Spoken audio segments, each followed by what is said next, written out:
You know, the law of non-resistance is a law that 9 out of 10 people violate. And because they do, they cause themselves a lot of problems.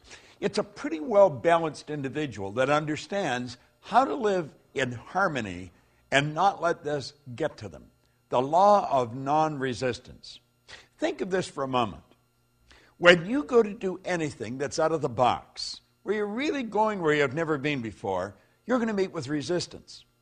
As a matter of fact, if you don't meet with resistance, you're probably going in the wrong direction. You're not going ahead. You're either going sideways or backwards. Resistance is a signal that you're moving into a new area. However, whatever you resist persists. And what we're suggesting here is that you do not resist the resistance. Now that sounds like a bit of a mouthful, but understand this. You and I are programmed to resist resistance. That's part of our animalistic nature, fight or flight.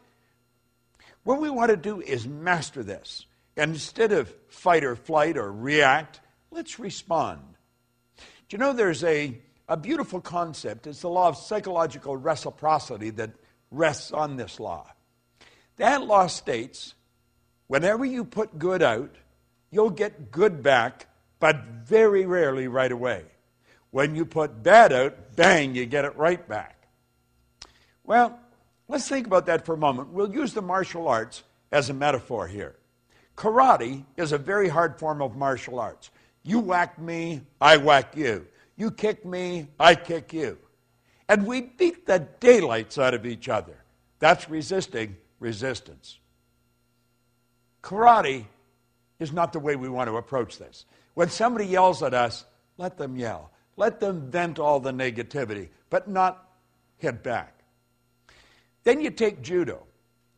Judo is where you take the strength of the other person's shot and put them down. You don't win much doing that. It's reported that Sir Winston Churchill was a master at psychological judo. One time, Bessie Braddock, who had been a member of Parliament for Liverpool, said, "Sir Winston, you're drunk and disgusting." He said, "Yes, madam, I am." And he said, "And you're ignorant. You're ugly." But he said, "Tomorrow morning, I'm going to be sober." You say, what did he do? He win the battle and lose the war. Lady Esther one time said to him, "Sir Winston, if I was your wife, I'd put arsenic in your coffee." He said, "Madam, if I was your husband, I would drink it." Resisted. He loses. George Bernard Shaw apparently had sent Sir Winston an invitation to Pygmalion when it came out in London. That we probably know better as My Fair Lady today. And on the invitation he put a written note, "Bring a friend if you have one."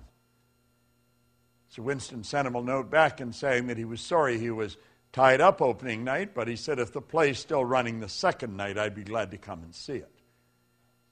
And you see, psychological judo, you put the person down with the strength of their shot. You win the battle, but you'll lose the war. Now, there's another way to do it, the non-resistant way. It's called aikido.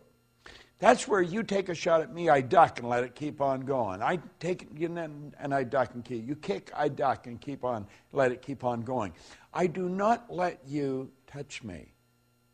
I don't fight back. I stay fresh. And when you've vented all your negative energy, I'm as fresh as a daisy and I can lead you to where you want to go. That's non-resistance. See, there's a law of non-resistance. Whatever you resist persists. So the next time you meet with resistance, rather than fight back, just let it go. It's not that important.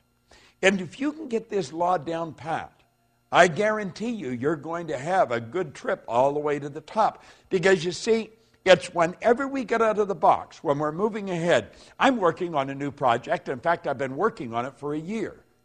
I have met with enormous amount of resistance. I just let it go. I just let it go. And I know when there's a lot of resistance on a program that I'm involved in, I'm on the right track. You see, if you're just going sideways, there isn't any resistance. You're doing something you already know. The law of non-resistance.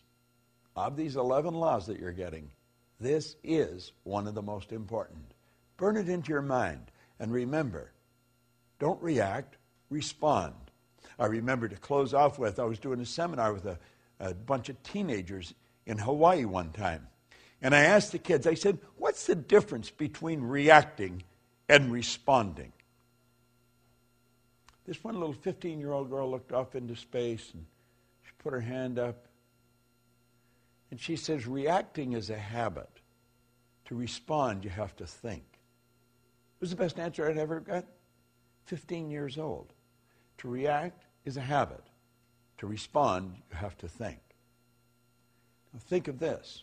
When you react, whatever it is that's causing you to react wins. You lose. When you respond, you win. The law of non-resistance. It's a great law to understand. Use it, and you'll win. This is Bob Proctor, and thank you.